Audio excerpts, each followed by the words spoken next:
Continuing our conversation with Watertown City Council candidates, we have Ben Shoen with us to give us more about his campaign for City Council. Ben, good to see you. Hey, thanks for joining us and answering a few questions. The first question I'm asking all the candidates is, why are you the best person for the job? What is your message to the voter in Watertown? I think it's because I believe that I care and I put in the time to show that I care about the city. I've spent more time at council meetings than anybody who's running currently over the last 3 years.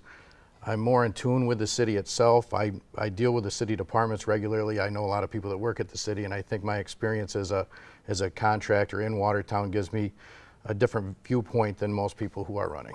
Yeah, that's true, because people will see you at those council meetings. You're there, you don't miss many of them. Not that many. I try to make everyone that I can. Why is that important to you?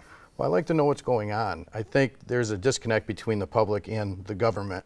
If you go to the meetings, most of the time you'll see maybe 10 or 15 people from the public there, which is kind of disappointing because how else are you going to know what's happening? Usually you'll hear complaints after the fact, but nobody really gets into it and says, you know, I'm going to watch this, I'm going to speak out at these meetings to let the government know what they want. Personalities have been clashing on City Council. I think you've been a critic of that. What is your personality coming to council? How would you handle yourself up there? Well, I don't generally like to argue just for the sake of arguing. I think that, you know, if you make your point and the other person doesn't take it, then that's it. There's no sense in forcing it because you're not going to change their mind, and the arguing it eventually becomes embarrassing, and whatever you're trying to get across doesn't get across at all. Everybody just sees the argument instead of your point. You may not always be in the majority, right? We've seen that too, where some votes can be 3-2 and you're in the minority.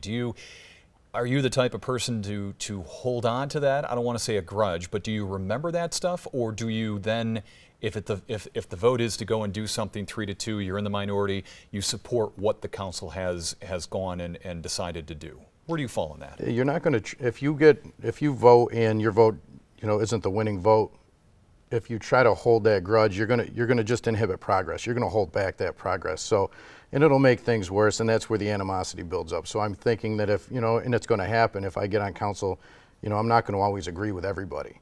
So if something I want gets voted down, then I'm gonna have to go along with it, unless I think it's something that's illegal or shouldn't be done at all.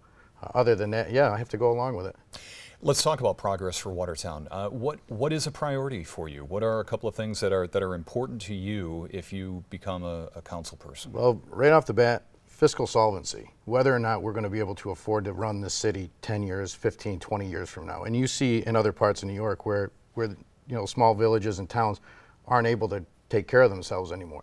And it's because of, you know, there's a lack of business, but there's also a lack of planning and some overspending going on. So we need to be more intelligent about that. That's number one. There's widely publicized water issues that we have. That's definitely extremely important. That's a health issue.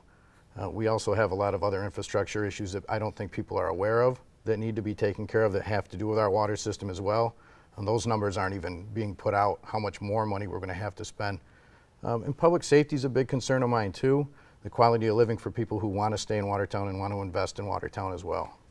When it comes to a couple of the recent votes for the golf course and for the pool, was too much attention paid to those, or I mean, it's still lingering, right? I mean, they're still battling over some of that. Is it time to pick up and move on? Are you critical of those decisions? Well, I definitely was not a proponent of spending that money on the golf course. I love the park. I grew up right next to the park. I mean, less than a block away. So I spent a lot of time as a child at the park. I golf at the park. I love the course. I think they're doing a great job. To pay 3.5 times market rate for it was fiscally extremely irresponsible. And to me, I would think it's almost criminal how they went about it. A lot of time has been spent on it. We own it now. Let's do the best that we can with it, move on from that, and just progress. Let's see something great happen with it. And I hope that we can keep it open. I really do, because right now it's the only 18-hole course in the city. It's a beautiful course. In the city, residents like it. They've got tremendous amount of usage this year. As far as the pool on the north side, to me it's not a north side, south side, east side, west side issue. It's do you have the money for it? And is it a priority? As far as, do we need this over something else? And I used the pools, when I was a kid, I used the park pool until it closed. I used the north side pool. I used to ride my bike there, and I used to ride my bike to the Altieri pool. It wasn't called that when I was a kid, but over the years I've used them all. Usage is different now. You know, when we have two pools open, the park pool gets a lot of use, the Altieri pool doesn't. So once they close Altieri and move to Northside, will it get that much use? Is it worth the $4 million? I'm not exactly sure. That'll be seen. If they both get a tremendous amount of use, then they will have been right. And I think if they are right, then we should all get behind that. You know, they made the right decision, and I hope that's the case, because it's a lot of money. Yeah, and a lot of the time right now you have city council, and they're doing a lot of like looking in the rearview mirror and worrying about these decisions that have already been made. Is that the right way to go, or are you more of a forward, you know, move forward and forward thinker? You spend a lot of time looking in the rearview mirror. You know, hindsight, obviously, you're going to see things that you made a mistake on, but it's hard to progress when you keep looking back. You use that for, you know, for teaching examples. Yes, you made this mistake, don't make it again. If you spent money foolishly on something, try to make it up on something else. Try to be a little more stringent on your spending on something else, a little more forward thinking. But you can't always spend your time looking backwards. You pay attention to council quite a bit. I'm interested in your answer on this, if you have one, and you don't have to give me one. But you know a lot of the past council members going back many years. Do you think you model yourself after somebody who has been on council before? Do you see yourself as, or is there somebody that you think did really well as a council person in the years past? And I'm asking you to think back. If you don't have an easy answer, we can move on. But what do you think? That's kind of difficult. I'm very independent myself. I think independently. I've owned my own business for 25 years. I make a lot of my own decisions. I don't think I emulate anybody, but I always respected good decision making, and not necessarily council, but I always thought that during his tenure over 20 years, I thought Jeff Graham was extremely fiscally responsible, and he had good thoughts. And I appreciated that. I always thought that he did an excellent job. Mm-hmm. You'll have to be working with a new city manager. And when you got into the campaign, maybe or maybe not, maybe it didn't matter, but you clearly didn't realize that you'd be working with a new city manager. So right. How do you look at that going into next year? Is that an additional challenge? Do you welcome the challenge, or are you sad to see Mr. Mix leave? Well, it's definitely a challenge, and we know over the years, I've seen a few city managers myself, and the process to go to find one is arduous.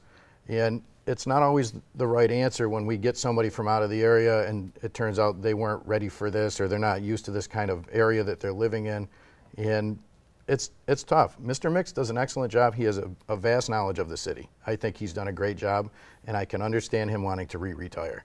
There's a lot of stress that goes on there. I think there's a lack of appreciation in the way council treats the meetings is enough to push anybody away. And maybe that's a reason why there's such a lack of public input during those meetings, because they don't want to see it either. And I can imagine somebody as professional as him doesn't want to be there. What are you hearing from voters on the street? They're worried about the spending, for sure. They're worried about the water. That's another big one. And they can't stand the direction of the council, or the lack of direction, or the infighting. Mm-hmm. So what is your message to the voter? Why should somebody vote for you? Just my knowledge of the city and my concentration on what's happening with Watertown and my independent voice. I guarantee that I will not be for or against something based solely on a couple of people. I will think on my own and for what the city taxpayers want. And I lied, one more question. When it comes to being on council, because you have a lot of interest in it, are you there for a while? Do you think that, I mean, if people will keep voting you back in, I know we're kind of cart before the horse here, but you seem to have a passion for wanting to be on council. I definitely do. I appreciate the city very much, but I also think that in politics there's a certain amount of time somebody should spend in it, and there should be more qualified people that can also take the reins at some point. So I don't see myself past 4 years. If it works out great and everything, you know, or if the city needs my help, not that they're necessarily going to need that, maybe I would run again. I'm not positive, but you know, with presidency, with Congress, all this stuff, I think definitely there's a certain amount of time that anybody should be in there, and then let somebody else get in there. All right, Ben Shoen, candidate for Watertown Council. Thank you. Good to see you. Appreciate it. Thank you.